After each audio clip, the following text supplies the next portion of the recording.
Alright, welcome back to the channel, or welcome if you're new. Got one small change to Breya. Kind of funny how we kind of move forward and move back. There's a tension in deck building always between what you think works best and trying new things and always trying to find that sweet spot. So the one adjustment here is that of the three discard spells that were added recently, Duress, Thoughtseize, and Inquisition of Kozilek, Inquisition feels like the weakest of the three, the least reliable. Of course, all three of them take out a Soul Ring if you're going first, and that was part of the reason to run them. But they're also in there to, be useful at other points of the game, and Inquisition felt like the one that's most likely to brick, where you top deck Inquisition and then it's mid-game and you take a peek at the card that they're going to cast on the next turn that they've been waiting to get the mana to kill you with or whatever. So we took it out and just went ahead and put that Sensei's Divining Top right back in there. The thing about Top is that it has synergy with certain elements of the deck that this deck actually is loaded with, mainly the tutors, the old school tutors. So Enlightened Tutor, Mystical Tutor, Imperial Seal, and Vampiric. With those slow tutors there, Sensei's Divining Top essentially turns them into demonic tutors, or nearly demonic tutors. If you look at it, demonic tutors are black and a colorless, and it puts the card in your hand. Imperial Seal is a black, Sensei's Divining Top is a colorless, and it puts the card in your hand. So, of course, it's also another activator for Mox Opal. It is combo with Breya and a few other tricks. But the other thing about it is it's just another way that you might be able to keep a sketchy hand and dig your way out. And while you don't really want to keep sketchy opening hands, there are times when you've already mulliganed and you can't afford to go any lower, or you have a hand where if you could just draw one mana, the hand is totally golden, right? Like you've got a mana drain and one blue source, and you've got a Sensei's Divining Top, and maybe it's a keeper because of what you're looking at with the rest of your hand, right? You've got an Arcane Signet and a mana drain, and a Dark Confidant and a Sensei's Divining Top and a land, something like that. You've mulliganed to 6, and you're looking at the hand going, geez, everything in my hand costs 2, and I've got a top. I think I'll keep. So Sensei's Divining Top lets you do that. And cards that let you do that are generally good because the less you have to mulligan, the better. So the top makes its way back in. I don't feel too bad. It's an interesting experiment to take the card out. Certainly if the card were banned for some reason like they did, I can't remember what format, wouldn't be that big of a deal or a major loss to the deck. But it is nice having it back. And Inquisition, I'm not going to miss it too much. Anyway, the card that I would like to, I still haven't found a slot for is a Braid, but that's another story. It just doesn't quite seem, it just seems that a Braid got upgraded to rip apart, and it is what it is. Meanwhile, I've got two really good games for you. And I'm going to try to step through these games a little bit more similar to the way that Brian would do on his channel, Brian Weissman's channel, in which he gives you more of an opportunity to consider each turn. I typically run through my games somewhat quickly. I like to sort of like keep you in the action and keep it moving, but I kind of like his style as well. It's just a little bit harder for me to adapt to it because it is, in fact, his style and not mine.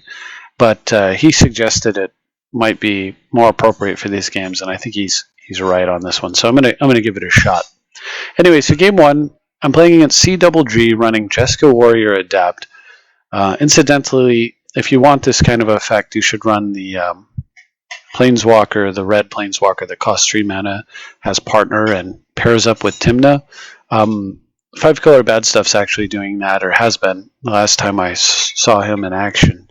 And he's doing it to great success. It gives you a much better color pairing and still gives you the ability to kill things from the command zone in red. But that's neither here nor there. But when I see a commander like this, it's a souped up Tim, Prodigal Sorcerer, right? First strike, haste, 4 mana, tap to ping something. When I see a card like that, I'm thinking, okay, this might be like a land destruction deck, and the reason that they would select this commander would be because they want to ping off alternate mana sources like Land of Elves and stuff. So I figure that's what I'm getting into, and if that is the case, I've got a land-heavy hand, so feeling pretty good about it. And I've just got Humble Breya over here. I don't know if humble is the right word, but Swiss Army Knife Breya as my commander, as usual. All right, so, excuse me, opponent does win the die roll. And I think, oh no, Soul Ring, I don't have an answer to it, but nope. Just doing the old tap and go type thing. And turn 2, very similar, no play from my opponent. So I've removed Plateau from the deck completely and replaced it with Rogrim Triome. At one time I had both. I'm not really missing it much. And here, you can see I lead off with, this is, I'll mention this because it is important. I think I mention it every so often. Sequencing is really critical to how you play out your cards. And I don't do it perfectly all of the time, but I try to be mindful of it whenever I can. And here you can see I had lots of lands I could have let off with, but I knew that I was going to I want to go get Triome on turn 1 basically every game if I can help it, provided I'm not doing something on turn 1 like Enlightened Tutor or something for Soul Ring, something like that. Otherwise, I want to go get Triome right away so that I don't top deck it at an inopportune time. And of course, it gives me 3 colors on turn 1, which is pretty good. So I knew I could have done that with Misty, Arid, or Heath. And if I can do it with all 3, I want to do it with the least flexible. The one that only gets plains in my deck is the best choice here. So just something to pay attention to. The other thing to think about is that because Mystic Sanctuary is a card, it is in my hand, of course, in this game. But because this is a card, you want to try as much as you can to use your blue fetches last. It means that Misty Rainforest, while it only gets 1 color, blue, is actually stronger in my deck than Arid Mesa, even though Arid Mesa gets 2 colors that are actually in my deck. So Arid Mesa is actually the more, like, it has, it touches more of my dual lands, but Misty is a better card anyway, because I almost always want to get blue, so this is going to generally just fetch Rogrim Triome, Steam Vents, Volcanic, Tundra, for the most part. And this can fetch all of those cards plus under blue-black, plus Mystic Sanctuary. So something to keep in mind. I'm of course not leading off with Sanctuary, and I'm hoping to find a Brainstorm and shuffle it in my deck and then fetch it with Rainforest later down the road. But in the meantime, I draw an Arcane Signet, which is great. Pairs perfectly with the Ancient Tomb. Allows me to play the mana drain, or sit on a mana drain here, moving into turn 3. And if my opponent's playing Land Destruction like I thought, having a mana drain here is perfect as a mana drain, or muddle like a Stone Rain or something. But I cannot actually interact with the Field of Ruin, and I do not have any basics to punish my opponent for using Field of Ruin against me. So I'm actually just going to get punished myself for not having basics here. My opponent goes up a card. However, my opponent did lose a lot of tempo. That's a pretty slow Wasteland. And Wasteland doesn't generally beat this deck. It has to be combined with some other disruption. And a Wasteland that costs 3 mana, almost never going to beat this deck, right? So it slowed me down a bit, but as you can see, not a lot of damage done there. All right, so the reason that I had that whole conversation about Misty and then I end up using it ahead of Arid Mesa is that I want to try to get the other considerations is you want to try to get 3 black into play. So I'm holding the Arid Mesa because I might want to get a Scrubland with it. Depends on if I draw a Necropotence or a way to go get Necro or not. And until I know, I'm going to try to hold the Arid Mesa. And of course, I'm sitting on 2 counterspells, so I'm not going to do anything here. And we move into turn 5. Notice that on turn 4, my opponent actually respected the double blue and did not play their commander here, which is really interesting. But here, my opponent actually Solemn Simulacrums, or runs out a Solemn Simulacrum into my open mana. So for tempo purposes, I'm actually going to mana drain this. So this is normally a card that You can let it go, even though it is technically like a 2-for-1 for your opponent. They get a land plus a card draw when it dies. Generally speaking, it's not that bad. If you're actually on the Wasteland Strip Mine program, of course you would counter it. But otherwise, like, counter spells are more valuable than worrying about a small value play like this, and you generally would hold your counter spells for something more threatening. However, there's a Spellseeker in my hand, so getting a bunch of colorless mana and infusing it into Spellseeker allows me to then, go get like a Demonic Tutor or whatever I want, and it allows me to spend mana to make that play and still potentially hold up Muddle the Mixture. So for that reason, and the fact that it's a value card, so I can get value and tempo, and that's too juicy to pass up. So I'm going to mana drain this card here. And nice thing here is if my opponent's like playing Pyroblast, he probably would have Pyroblasted that, and then I could have muddled it. So that kind of tells me that I don't really have to worry about Pyroblast or Red Elemental Blast, because there's no way somebody lets a mana drain on a 4-drop that draws them cards happen if they're holding the ability to stop it, right? Alright, so I draw for the turn. This is nice because Command Tower actually gives me another black source and still lets me hold my fetch. I might want to Brainstorm or whatever later. So in the meantime, I'm going to go ahead and do exactly what I said. I'm going to funnel that mana into Spellseeker. And then this is where we're going to pause for a second, and we'll bring up the options that Spellseeker allows you to choose. And yes, of course, I want to use the ability. Let's see if I can get it to stop. Okay, there we go. So everything on the left highlighted are my Spellseeker options. And again, this is the board I've got. It's a little hard to see because, it's one or the other, but I've got 3 mana untapped. Opponent's got 5 mana over there. 5 cards in hand. I've got 5 cards in hand. These are my options here. So give you a little think about it.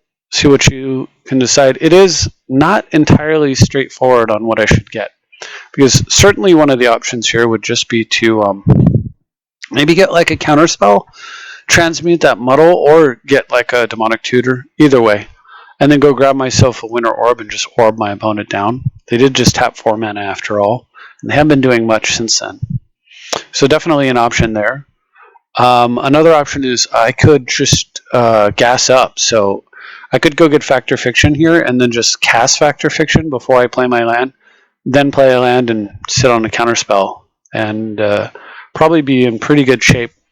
Either one of those options pretty good. What do you choose to do? There is another option I haven't mentioned yet, and it's the option I end up taking. And that is to grab a Mind Twist. And the reason is that I have perfect mana here. So, like I said, I don't think my opponent has Pyroblast, based on the fact that the mana drain resolved.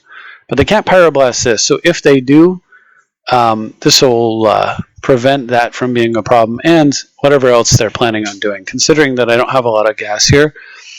And normally you want to refill your hand when you're short on cards. But the ability to just dump truck my opponent, if you see it's perfect mana, and then follow up by transmuting Muddle into a method to refill my hand. Like basically I can transmute it into Demonic, cast Demonic for a Necropotence, and then Necropotence on the next turn, and I'm off to the races. And in the meantime, after I make that play, I can play Mystic Sanctuary and recur my mana drain. So I'll be drawing mana drain with a Necropotence in my hand, playing Necro, and game's over. So that's the game plan here. So we're going to Mind Twist, and pretty glad that I did. Look at this. Inferno, Titan, Triskelion, Flametongue Kavu, Blasphemous Sack, not super worried about. Zealous Conscript, potentially a problem. If I did have a Necro in play without the mana drain, my opponent could have slapped a Necro, Zealous out, and then grabbed a Necro, and then refill their hand completely. So pretty good stuff here, and looks like the game is over. When my opponent just reaches over and goes, pluck, what do you think they drew? Well, if you guess Magus to the Moon, that's a pretty good guess. Magus, Blood Moon, Wheel of Fortune. Those are pretty much the 3 cards that really allows my opponent to get back in the game from. And he just reaches over to the top and, like a champ, pulls one of them. Fortunately, not the worst one. Honestly, the worst one would have been Blood Moon. But this is pretty bad. This one's slightly easier to kill than Blood Moon most of the time. And for my turn, I just draw a land I just draw, play a land, and pass. I drew Mana Crypt, so I'm not gonna throw that down. The only hope I have in this game right now is the fact that Arcane Signet is currently able to produce. I can get 1 mana of any color plus a red. So if I drew like Rip Apart, I can play it. 1 white and a red. For my opponent's turn, he plays Jessica, pings my Dork, and hits me in the face for 2. That's the other part, is I'm not under a ton of pressure, although 5 per turn is going to add up pretty quickly. And then my opponent plays Gorgon's Head. So equipped creature has Death Touch. So Death Touch plus a pinger means, well, I'm not sure why they're playing this over Basilisk Color. They may not be aware of Basilisk Color. Death Touch and Lifelink for less mana. That's more than likely the case. Or they're running both, and that could also be what's going on here. So, draw Underground Sea. Now, as I'm playing my lands out, what I'm going to try to do is hold a land in case I draw Mox Diamond, because that's an out for me. And I really want to hold Mystic Sanctuary as well, so I just go ahead and play Underground Sea here. Opponent equips and plays a land that they top decked and hits me for 5. So, getting a little nerve-wracking here. I draw Imperial Seal, so thankfully I now get to seal. So this is another actually quite interesting pause, and we actually had a long conversation. I was co-playing this with Brian, and he and I discussed the next step here. It's something we like to do every so often. We'll like hop on Skype and sort of dual pilot a deck, and it's really interesting because anytime he and I have anytime the play is obvious to both of us, it's the same play, which is really funny. But when the play isn't obvious, like this one, it's not necessarily obvious what you take here, and I'll talk about why in a second. So then we kind of go back and forth, and it becomes an interesting conversation, for sure. So the two biggest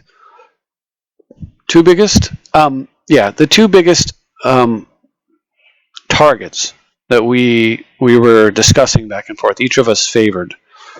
You might think that you would get, like I said, you can get Rip Apart here and kill the Magus of the Moon, but that's not the best target. If you're going to kill creatures, you might as well just go get, from this point, you can go get Toxic Deluge, and then you can kill both of the creatures. So the choices here are basically Toxic Deluge, which will deal with the Magus problem, as well as clear the board up, and Gilded Lotus. And there's an argument to be made for each one. So, of course, Mishra's Workshop won't pay Gilded Lotus mana, but we've got tons of mountains. We can play a Gilded Lotus. So the argument for both goes a little bit like this. If we go and get Toxic Deluge, it does slow the damage down a little bit, increase the commander's cost, clear the board, and we've seen a bunch of Infernal Titans and stuff like that over here. So we know that the opponent's playing a lot of Haymakers. So this is a tutor that's not going to happen until the next turn. So my opponent might top deck a Haymaker, and I will, if I don't get Toxic Deluge, then I have to, if I get the Lotus, I have to draw the Lotus, play the Lotus, then transmute, muddle the mixture, and then find a way to deal with the board. And of course I can transmute into Demonic Tutor, and then eventually Demonic Tutor, and then, well, I could Demonic Tutor off of the Signet, and then eventually deal with the board. But I'm going to, basically what it means is that I'm going to ultimately get Toxic Deluge anyway, if he draws a Haymaker. Now, if my opponent doesn't draw anything too crazy like that, then I can just get the Lotus, and I can actually leave the Magus in play. That's the other plan. And just kind of like transmute, muddle the mixture into another mana source, and then play Breya and kill Magus of the Moon with Breya and deal with Jessica and handle it that way. So there's a couple different routes I can go there. So it's like Toxic Deluge kind of deals with that eventuality. So there's an argument for Deluge. So what's the argument for Lotus? Well, the argument for Lotus is, let's say it goes a different direction. We know that the opponent appears to be playing some kind of mana denial strategy to some extent. I'm not seeing a lot of it here, but we did see Field of Ruin. We've got Magus. We've got the Pinger. if that means that the opponent is actually running a proper amount of artifact removal, well, the opponent hasn't played any other artifact removal, so that means it's all in their deck still. So if I go get Toxic Deluge here, and the opponent top decks, I don't know, a Braid, and kills my Signet before I get a turn, then I'm going to draw a black card that I can't cast. But if I go get Gilded Lotus here, and my opponent draws artifact removal, then I still play the Gilded Lotus, I can still Transmute Muddle and go get, Demonic, and then on the next turn I can Demonic, and I can both Demonic and Deluge using the single Gilded Lotus. And so it produces triple black, right? So that's the argument for both. And after some debate, I'll let you kind of think about which one you favor. What it came down to was the potential for the opponents to be playing a lot of artifact removal is an unknown quantity. It's a possibility. But the certainty is that the opponent is playing Haymakers. That's a known quantity. So that is the bigger threat here, which means that getting Toxic Deluge, it's the threat you know versus the threat that might exist. So the threat we know that there's a pattern is the one that we're going to plan around. So that means getting Toxic Deluge is the correct choice here. So, and that was actually Brian's argument, because I initially was like, oh, great, let's go get Lotus. And he pointed out, and I gave him my reasoning, but he pointed out, hey, let's go with the threat you know, right? So I go ahead and run out the Crypt here, Deluge, and no problems. Of course, the opponent didn't kill Arcane Signet. And the reason I use Crypt here is just because if you take a look, I can now play Breya, and I've got 2 mana up for a Muddle or a Breya activation. And feeling pretty good now. I finally got out of the Magus of the Moon trap, and I'm just kind of speed it up a bit. Opponent draws a Haymaker, right on track with what Brian was thinking. And see, if they'd drawn that one turn earlier, we would have picked it up in the Deluge. But instead, we're just going to throw Breya and a Thopter at it. We use Breya. I've got a Workshop and a Crypt, so I can easily replay Breya here. And there's one more play that's going to be interesting here. And then for the next turn, top deck a Demonic Tutor. So this is interesting also. So another conversation ensues in which we're trying to determine the best way to play this turn. So originally the plan was, hey, the opponent's playing a lot of Haymakers. They're tapped down right now. We're just going to draw, cast Breya, Transmute Muddle the Mixture, use Workshop, cast Winter Orb, and end this game. But we draw the Demonic Tutor. And then I said, okay, well, why don't we just do this? Well, Demonic Tutor, go get Tezzeret, play Tezzeret, go get Winter Orb, sit on Muddle the Mixture, win this game. Brian said, I've got a better idea, and I'll give you one more opportunity to see if you can figure out I'm going to give you a hint. The turn needs to end on Winter Orb, right? That's the winning play. But what is the optimal method? What is the optimal, I'm going to get Winter Orb and put it into play in conjunction with whatever else I can do here, given the situation, right? So what do you think? And there's a couple of different answers here, obviously. You could certainly get Will here and just Mind Twist the opponent and do some stuff there. You could get Necro. You could get Jace. What do you think? So taking a look at the deck, I'm going to make it a little bigger. So what is the play Brian recommended? Well, he was being he was on it right now. So Tezzeret, he liked the Tezzeret into Orb plan, but there's something you can do even better than that. So he goes, yeah, I agree, Tezzeret. And I was like, okay, cool. And I went to play Tezzeret, and I'm like, yeah, I'll just go get Winter Orb with it. And he's like, no, got something much better. He's like, go get Sword. Sword? Yeah, go get Sword of Feast and Famine. And he's totally right. We get Sword of Feast and Famine here, right? Equip the Thopter. Smash in with the Thopter. Take the last card out of the opponent's hand. Completely reset the board. Transmute Muddle. Go get the Winter Orb. Like I said, we're definitely going to Orb this turn. Orb the opponent using the Workshop. And now we've got Winter Orb Sword of Feast and Famine, and the opponent says they're going to draw a card and then throw it in the graveyard. Well, we're not even affected by the one orb at all. And lastly, to follow it all up and add insult to injury, we're going to play Mystic Sanctuary and put Mana Drain right on top of the deck. Why not Demonic Tutor? Well, because the first thing I want to do is draw Mana Drain because I'm totally winning this game, and that ensures that when my opponent finally gets a play that they can make, I'm going to counter it, unless it's like right now, and there's pretty much nothing that gets you out of this for 2 mana. I mean, you could destroy Winter Orb, but then he's facing a Sword of Feast and Famine, and I have a counter spell in hand. And you want to, the other option is like you get Demonic Tutor and then use it to like go get Necropotence or something. I say Necro because it's just, in other words, to refill the hand, right? Because when you're at this point in the game, you want to refill your hand when you're that empty. But actually, we can already do that. We can already refill the hand. So the way we do this, an opponent draws and concedes. But had they not, we just, you can Tezzeret. First of all, we untap.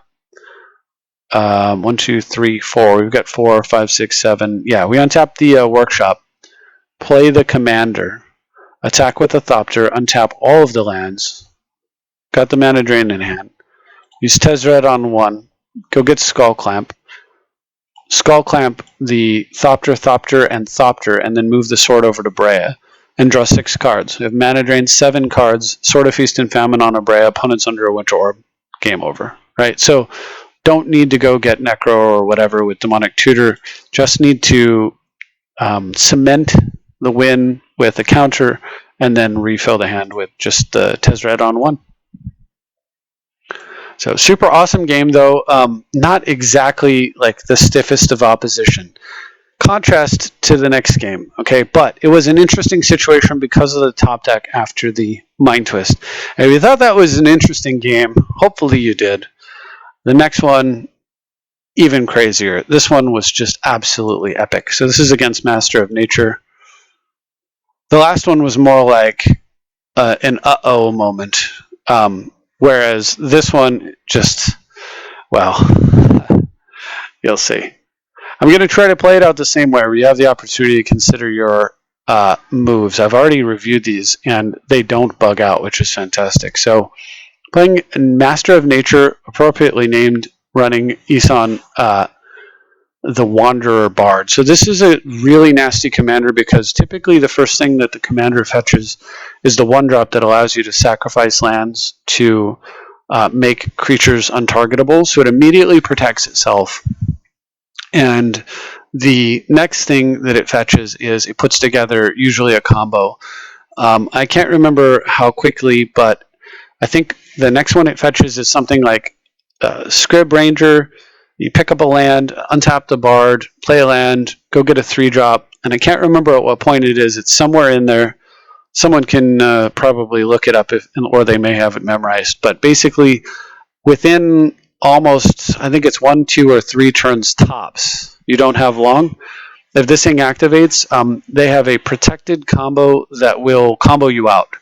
They will actually generate like infinite mana and cards and kill you.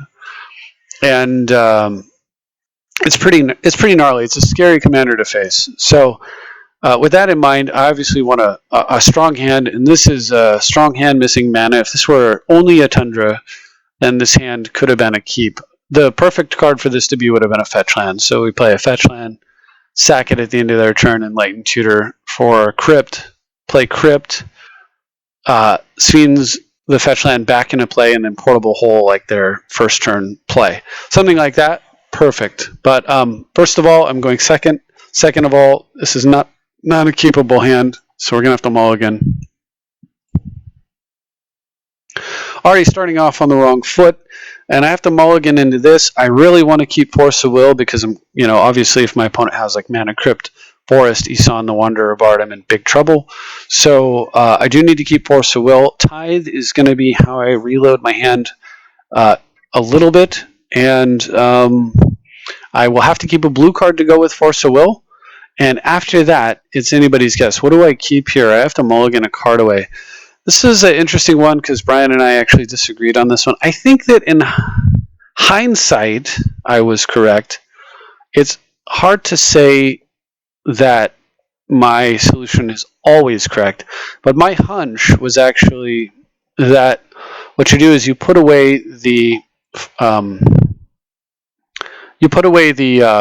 flooded strand, and you just keep everything. You just keep a one lander, but with tithe, right? You're going second, so you draw and play Tundra and pass, and then you just tithe. Alternately, you put away the Tundra and you keep the flooded strand. The only reason to keep the flooded strand over the Tundra is, well, one, we like having lands in our graveyard anyway for if we top deck a Crucible or Scenes or Will. And two, if my opponent's first turn is Strip Mine, specifically, if they go Strip Mine, go, playing Flooded Strand means that they can't strip me, so they'll play a second land, which means I can tithe. If they go Strip Mine, go, and I play Tundra, and they use it, I can float the mana and tithe, but I won't get 2 lands. I'll only get 1, because there's no point when they'll have more lands than me. So my argument was, let's keep the vault, because the vault gives us like a big explosive turn and allows us to maybe recover from the mulligan. And Brian's was, no need to keep the vault. Basically, let's keep 2 lands plus tithe. That's 4 lands, and you can cast Breya and use Breya to control Yusan. And I went, yeah, all right, let's do it. So I'm mulliganing away the vault, and as it turns out, like I said, hindsight being 20/20, foresight being 50/50, right?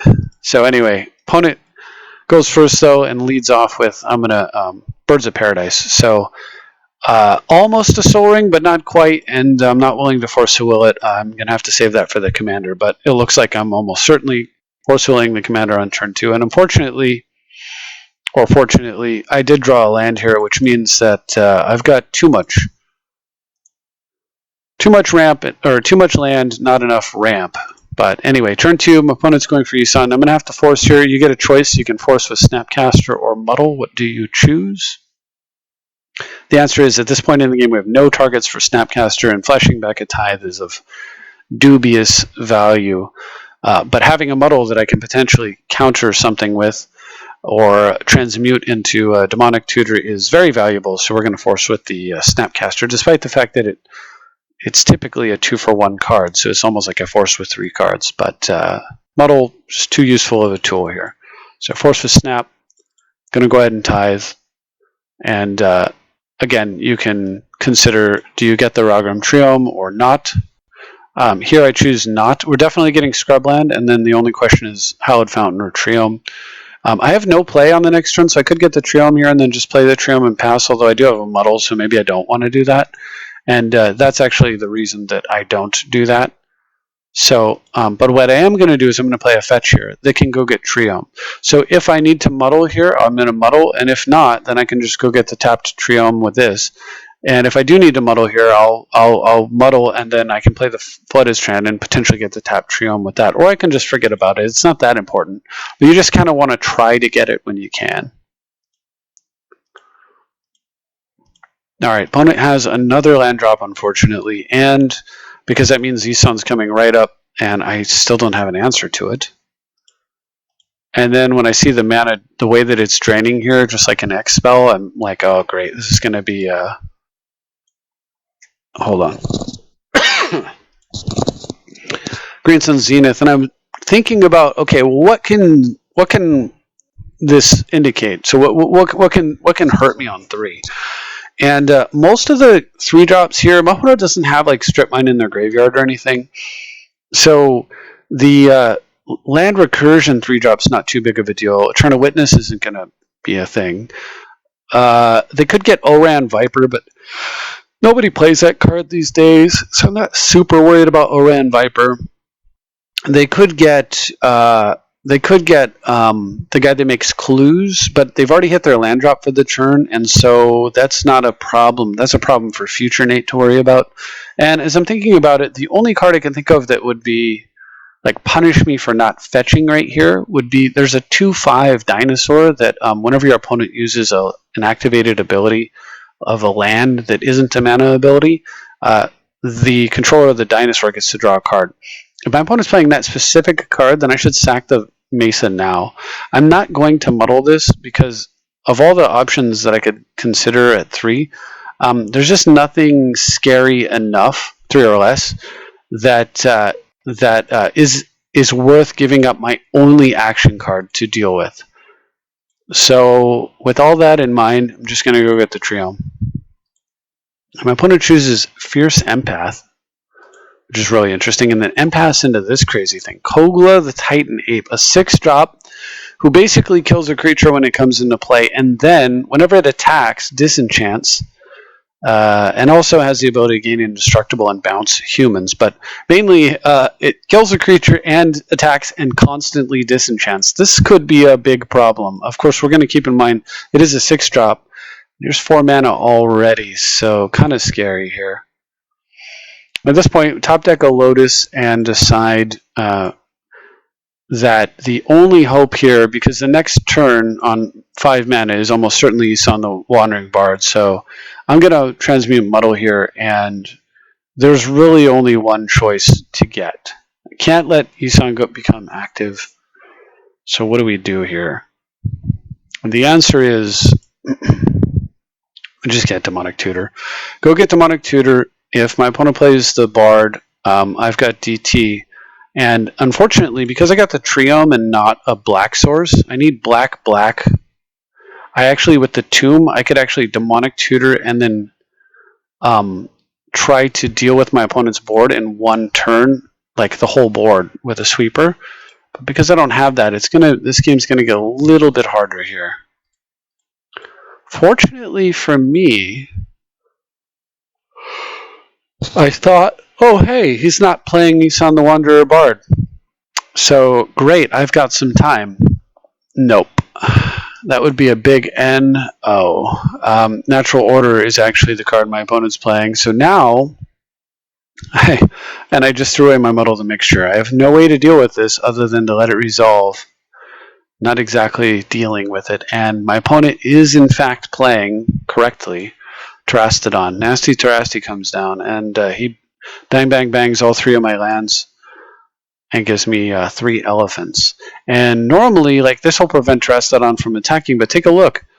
When this thing comes into play, it fights a creature you don't control and deals basically 3, kills it.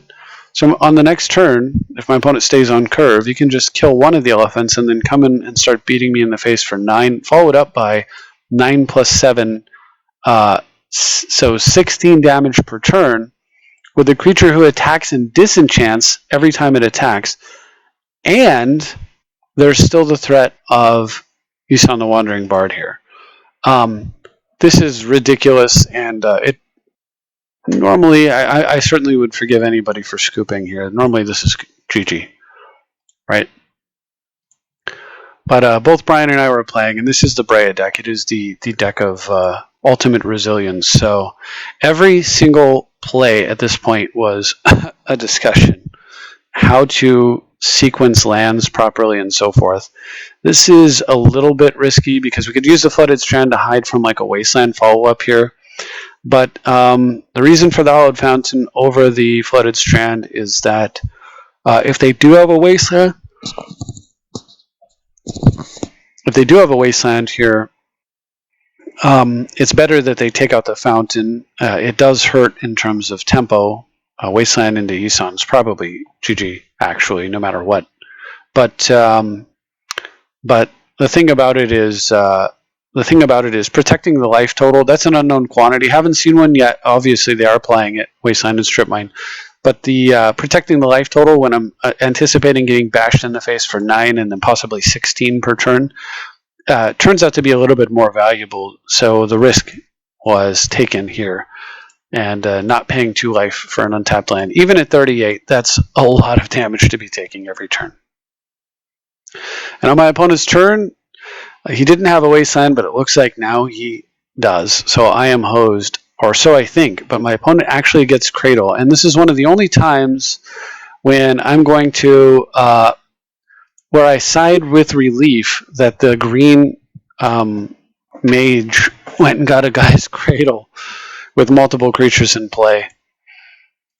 And incidentally, they also have this Cafe Garen Brig, and I wonder if the reason he got it was just because of how perfectly this works. He has just enough mana to use the Cradle to put mana into Castle Garen Brig, and now it gives him 6 green that he can only spend on creatures. Perfect for Kogla, clears out an elephant, and he gets to bash me in the face for 9 or force me to chump. So that's exactly what happens here. And bad as this is, I'm also kind of happy to see it. It's real annoying because one of my recovery strategies might be to get a Lotus and then copy it, but and this thing would just start disenchanting. But on the other hand, it's another turn that I'm not getting comboed, so I'll take it. And opponent attacks with 9, and I choose to take that as well. And the reason I do is because after looking at this thing, my opponent doesn't actually have a human at present, and this is a human. But if my opponent plays that and bounces it in his hand to make this thing indestructible, if I double block it, they're basically using their whole turn to play their commander and then not play their commander, and that's worth it to me. So by not blocking, by not chumping there, I lose 9 life, but I gain the ability to threaten this so that on the next turn they only attack me for 9, versus I chump block here, and then on the next turn they attack me for 16, right? Because I like to have the double elephants to block, or sponge up some of my opponent's mana, as mentioned. So draw force and negation here, but my opponent's beating me in the face with creatures. Doesn't look like it's likely to be too useful, but I do at least get to keep my lands and Demonic Tutor here. So once again, you are presented with the unenviable task of trying to figure out how in the heck do you get yourself out of this situation. And I'll give you a moment to think about it, and then we'll proceed. Once again, the only answer is Toxic Deluge. This card is such an important tool in the Breya deck. It's like, it's irreplaceable, actually. It was such a gift that this card was printed. So we've got to, the only real way to win this game is a combination of clearing this board out and hoping very much that the opponent does play the Bard here. If they play the Bard and we kill it, that'll mean that the card, it already costs 5. It would then cost 7, and we clear the board.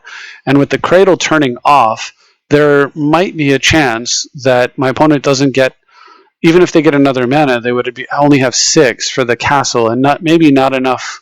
Like, so they get one more forest, they put it into the castle, they get 6, and that Cradle doesn't work, so then they can't cast their Bard, and basically we can stall for time. I don't really have a game plan here, but I do know that the only way to win this game is to buy more time.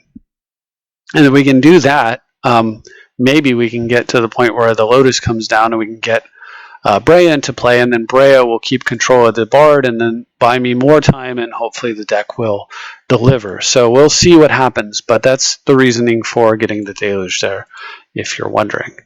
So now, what we really want is, now if you're this opponent and you see me Demonic Tutor, you absolutely do not lean into the only hope that I have, which is to clear the board, right? Like, that's not the thing to be doing here. But my opponent, fortunately for us, makes the error. Perhaps they're considering that very few board clears here, and that they're thinking that it's okay to get more guys into play, because if I went for like a Swords to Plowshares, the more creatures they have, the better. So that could be one of the reasons why the opponent does this. So I'm not going to say that their play is definitely wrong, but it is a little suspect. Anyway, opponent for their turn plays Abundant Harvest, which lets them reveal cards until they reveal land or non-land. They're obviously going to choose non-land. So if you've ever seen a card called Abundance, it's a combo with Sylvan Library. You can Google the combo, but this card is an Abundance. It's an enchantment that costs green, and 2, and it lets you do it every time you draw, or you would draw. It lets you use a replacement effect to replace the draw with this effect, where you name land or non-land, and then you flip cards until you get the card and you put the rest on the bottom. So this is an Abundance in a single effect. And the reason it's a combo with Sylvan is Sylvan makes you put cards back that you drew for the turn. So when you replace that draw with Abundance's effect, you Abundance into them and you do not put them back, because you never drew them. Anyway, in this case, my opponent Abundanced into a Seedborn Muse, which is going to let him untap extra permanents. And I'm looking at his situation here, and if my opponent puts the Bard into play, they'll have enough mana or the Muse into play, they'll have enough mana to do exactly both. And I'm really hoping that that's exactly, what they do. I want to kill as many things as possible. Instead, they lead off, and I'm so relieved to see this. A Collector Oof. And I do agree with my opponent actually making this play here, because one of the ways I can get out of this, of course, would be to have like a Mana Crypt. Like, I might have just tutored for a Mana Crypt or a Soul Ring. And if that's what he's thinking, I totally understand the thought process here. So I actually think that this is a worthwhile risk from my opponent to take and possibly strand the artifact mana that they think I might have got in my hand here. Like, I might have already had the Deluge, and I just need the mana to play it, right? So this I like, actually. But then, look at this. Opponent plays the Bard. If they just would have put the mana into the Garenberg, I'm pretty sure they could have, or the Muse first. I'm pretty sure they could have played them all. Maybe I added it up incorrectly. But anyway, leaning into the Bard like this, I don't agree with, but I'm quite happy to see. And then they send, as predicted, just the Trestodon. They don't want to send Kogla as well and potentially bounce their own Bard. Although in this case, that would have been correct. But I'm just going to chump here. And that's it for the turn. So now on this turn, I draw Fiends, which could come in handy a little bit later. It can get me more mana. I play Ancient Tomb, probably a mistake. I should have actually attacked and then played the land, but I play the land, a little bit of a tell, and attack. And at this point, if you're my opponent, you probably just accept the 3 damage, because if I have any kind of trick at all, you're going to feel like a total yutz if you block. So you just take the 3 damage. So I knew I was going to get 3 damage for free there, but most of the time when you see the control player attack, it means Wrath of God's coming. And as it turns out, Wrath of God's coming. So I get to deluge my opponent's board. I'm down to 17. I have to use a Tomb to deluge for 9. Pretty painful, but hey, we're in the game at least. So opponent draws. They've got 3 cards in hand now. We know one is Seedborn Muse. Remember, the Bard costs 7 now. And 2 unknowns. As it turns out, one of the unknowns is Soul Ring. And this is another one of those really tough decisions, because if I let the Soul Ring go, my opponent will then actually have 2, 3, 4, 5, 6 mana. They can actually make 7 mana by putting pumping it through Castle Garenbrig. And so my opponent would actually have 7 mana. Remember, the Bard costs 7, so they could actually slam the Bard right away. And if they do that, I might be too slow to get back into this game, to get Breya up and running, and then once the Bard starts going, I'm toast. So as much as I want to let this go, hope that they play Seedborn Muse and maybe pass the turn, and then I can copy artifact that and use and piggyback off of the mana from that to Fiends or whatever, and start getting going with the Lotus. Or I let it go, and then I top deck a land and go land, Lotus, copy artifact the Lotus, and just off to the races. I can't risk it, because the Bard, this might enable the Bard to come down right now, and it's just too scary. So I end up having to force that thing. And then my opponent plays a land, and I kind of slump. They put 4 mana in, 6 mana out, and I'm like, oh, thank goodness. The Cradle doesn't work. I'm still safe from the Bard for the turn. So with the last card in his hand, it's going to be Seedborn Muse and pass. So, okay. So almost get to play the game. And I top deck Vedalken Shackles, and I'm like, that's so good, and it's so bad at the same time. The one and only creature, of course, that I cannot steal is Seedborn Muse. I mean, I can steal it with the Shackles, but then it forces my Shackles to untap during his upkeep, so I have to give it back. And then, of course, I could take it again. But, it's an annoying situation to be in. Might be worth it, though. So I'll have to keep that in mind. Anyway, I've got to get mana out at this point. I'm just going to target the Triome, and unfortunately, that's all I can do. And now the Bard, he has enough mana to get the Bard down, just because the Seedborn Muse turned the Cradle on. My opponent draws for the turn and draws Regrowth, and I think, oh Lord, I'm done. I'm toast, right? It's going to Regrowth. He can get, I think he's targeting Natural Order here, and then Natural Order for more mana denial, and it's just so bad, right? It's so bad. But as it turns out, my opponent's targeting Fierce Empath, and that does not make me feel any better. So what the heck is he going to get with Fierce Empath? I don't know, and I don't want to know, but here it comes. Whatever it is. So my opponent runs a bunch of mana through their castle, plays the empath, and tutors for... And I was thinking, oh no, it's prime time. And then Brian reminded me that Primeval Titan is banned, so no prime time into Wasteland Strip Mine here. As it turns out, my opponent does not have any other... The only fatty that they have that they can go get with the empath is the Titan Ape and Terrestodon. They don't have any others at all. Thank goodness. Well, what they do have, of course, is an extra mana source, but this just bought me another turn of not getting hit by their commander. And I draw Vandal Blast, totally useless right now. So really I can flashback Fiends and grab 2 more mana sources, or I can play Lotus into Shackles. And given those 2 options, the argument was actually, the discussion was actually like, hey, Fiends is like, you know, if I Lotus into Shackles here, considering the way that the opponent's deck is designed, there's a good chance that they can just like kill my artifacts. But he's empty-handed, and I decide I think I like Lotus into Shackles better. And the reason is, while lands might be a little bit safer against this opponent, although they haven't been that safe this game, of us 3 of them, the Lotus into Shackles play, the Shackles is super critical here because it allows me to, it gives me a backup method to control the Bard, and I just can't take the Muse with it. But not only does this develop 3 mana as opposed to 2, but by leaving the Reclamation in the yard, if my opponent does kill Shackles, I can wreck the Shackles back and grab a land in addition to that. So that actually acts as an insurance policy against artifact kill. So with that in mind, this just made more sense. We're just going to run this out. I'm telegraphing that I have it, sure, but the whole game, it's been mana tight. Mana efficiency is more important, and this lets me play my commander, use my commander, and use Shackles next turn. And I might need 2 methods. There might be 2 things that I have to deal with next turn. So for the opponent's draw step, they draw a... let's see what it is. And I'm like, oh my gosh, what in the heck have they drawn now? And then oh, okay, whew. Just their Bard. Just the Bard, just the thing that's terrified me the whole game. But fortunately, not as scary when you have the answers already in play. So I draw for the turn, and Skull Clamp, I'm like, yes, Skull Clamp, so good here. And it actually opens the door to potentially, I can steal the Empath, clamp it, and draw some cards here.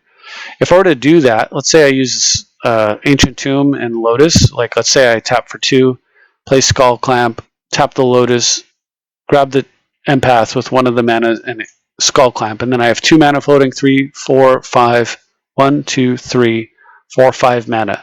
So at that point, I would draw 2 cards that have 5 mana floating at available, all colors, and all I have to do is draw a single mana source, and then I can play my 6 land and sack and kill Isan the Wandering Bard with Breya.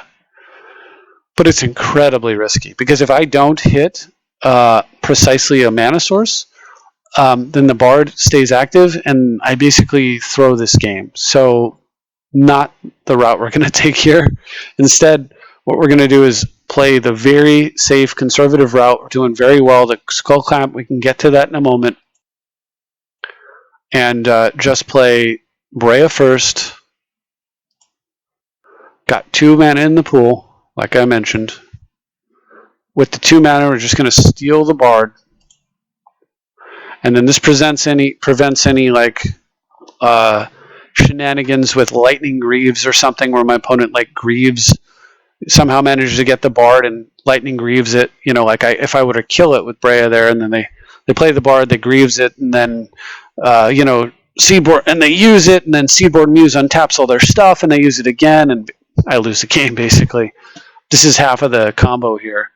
As the Bard's ability is to climb up and collect creatures that untap it and use it again and again and again, and that's why it actually goes off. But this is nice, safe position. So I've got control of the Bard, and I also have the ability to activate Breya. I don't need to get the cards right now. I can get them later. Now, the other thing that is really nice here is that they've Back in the day, if you tapped for a color that wasn't part of your commander's identity, you didn't produce that color, you produced colorless. Terrible rule. Thankfully, they got rid of it. So the Lotus will actually tap for green. So I can actually use the Bard to start barding for creatures in my deck. And I don't have any 1-drops anymore, but I have some very significant 2 and beyond. So if I were to bard into like a Snapcaster, I get a Snapcaster Demonic Tutor, and I have Skull Clamp on that Snapcaster to draw even more cards, and it just gets worse from there. Then I go get a 3-drop.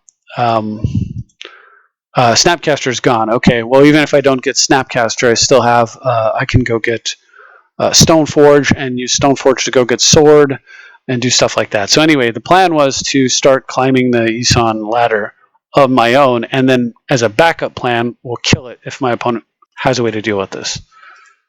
So I'm going to pass. I do very much want to clamp the Empath over there and reduce my opponent's mana source while giving me more cards.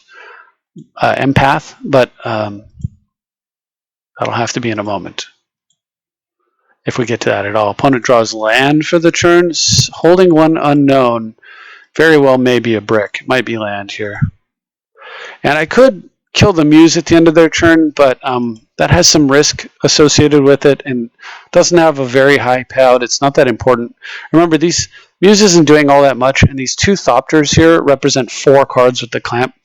It's not really a good investment. So we're just going to hang on to the Bard, like I said, with the intent of using it, and what a lovely card to find on the top of my library. Imperial Seal at 8 life, no problem. So we're going to attack in with the Thopters. Seal right now to seal this game up. What do you get? Hopefully you know by now that when you are winning, you want to seal a game. What you do is you get something that allows you to hold your position or crush your opponent further, right? Like so in the last game, when we were winning with Winter Orb, we also got the Sword to make sure there was no recovery possible, and we got a counterspell to make sure literally no recovery possible. Almost always in a winning position like this, counterspell is correct, especially when you have an engine and you just need time.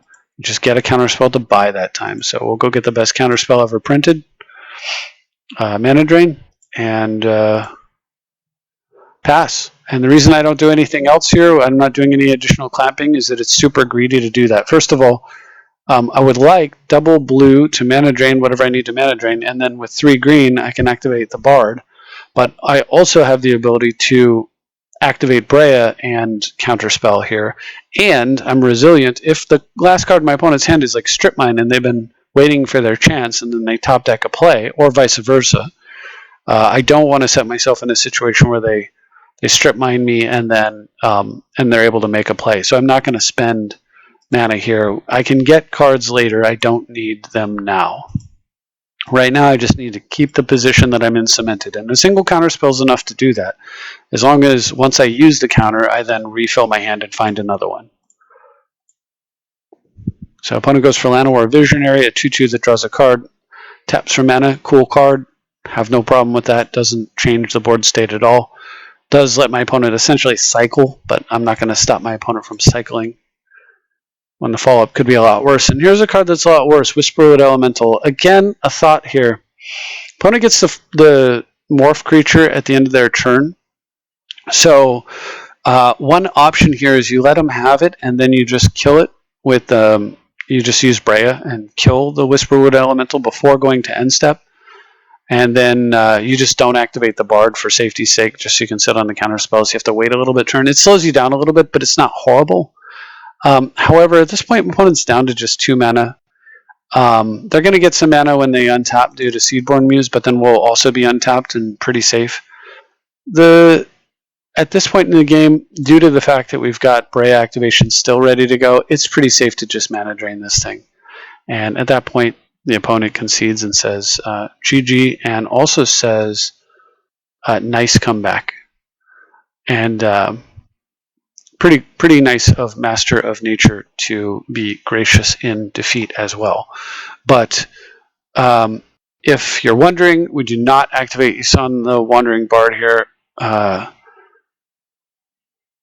Do we, at the end of this opponent's turn, do we activate the bard? Actually, it would be reasonable to do so. So we do activate the bard. So at the end of the opponent's turn, we activate the bard. It's not going to do anything. If the opponent then has like a naturalize effect, a disenchant effect, they're going to disenchant the shackles. So then we hand them back a bard with 1 counter, but it doesn't have haste. And then we just kill it with Breya, right? So reasonably safe to make that play. But if they don't, then we activate the bard, untap, and do all the shenanigans that I mentioned before. Of course, with top and clamp and everything else, got plenty of mana to find more action. And the fact that we're at 2 life is not that relevant since opponent's not playing red and we are playing Breya. So amazing game though. Just keep in mind that on turn 3, my opponent natural ordered into Terastodon. It had 0 permanence. It had none. It was somehow on this mulligan in which we had to force of will and force of negation. Double going down 2 cards each time. Somehow, I said Mana Drain's the best counterspell ever printed, but the argument certainly could be made for force of will. This is the best mana. This is the best counterspell you'll ever, after it resolves, and this is the best counterspell before. Honestly, they are twins. But anyway, just an amazing game, and hopefully you enjoyed all that, and hopefully you enjoyed the difference in style. I'll probably go back to the fast style later of spinning through games, but at least you get a chance to kind of see it the other way and think about your plays and maybe see if you would have made the same plays or maybe taken a different approach in trying to generate the recovery and containment strategy that Breya is so good at. But either way, I am glad that the replays worked, because that is the biggest enemy of making videos for y'all. So anyway, that's all I've got for tonight. Thank you very much for watching. I look forward to your comments, and I'll see you next time.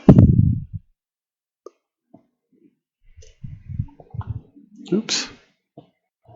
If I can figure out how to stop the